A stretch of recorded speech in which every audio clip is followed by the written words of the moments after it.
Hi, my name is Tom and welcome to On a Student Budget. This is going to be my first impressions video on the VSONIC VSD5 earphones.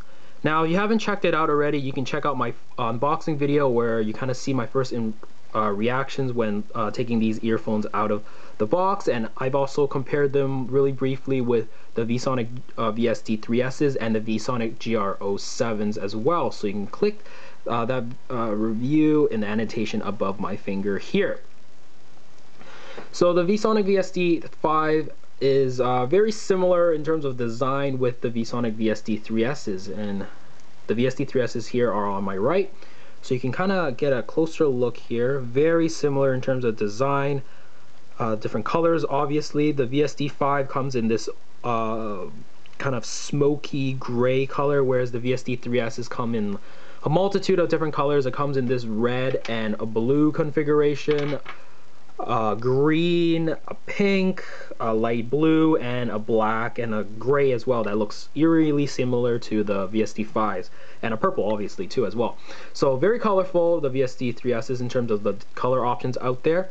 And the VSD3Ss here are a more cheaper or more affordable earphone overall. And in terms of pricing, the VSD3Ss are about $45 to about $56 between Pendant Audio and LendMeYourEars.com. Whereas the VSD5 is about $69 to about $72, so just slightly more expensive.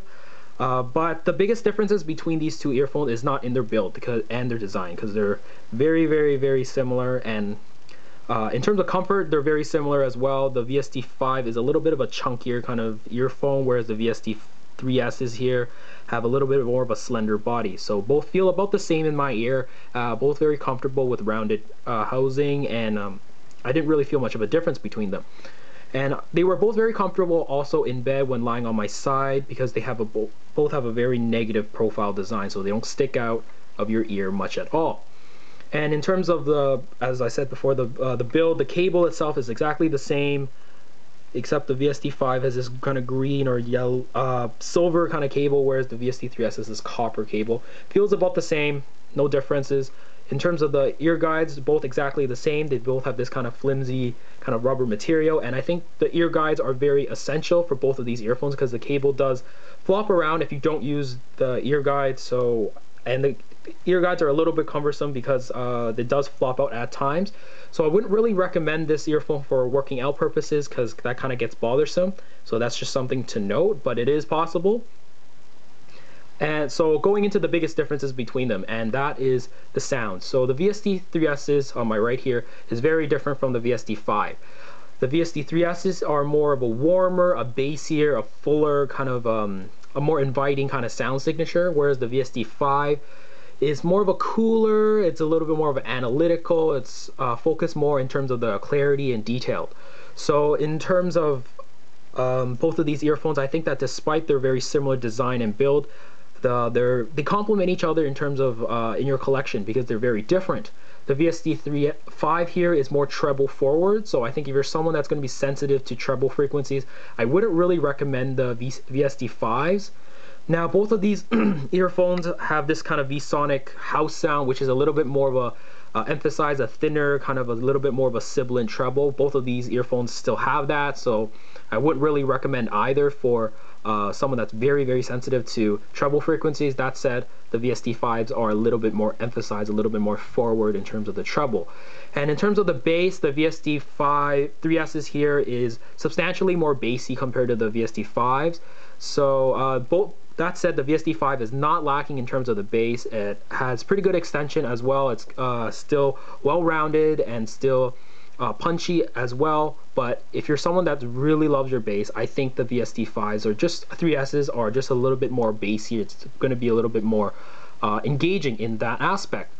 And another difference between the sound is the sound stage. So the VSD5 is a substantially wider and more spacious kind of sounding earphone.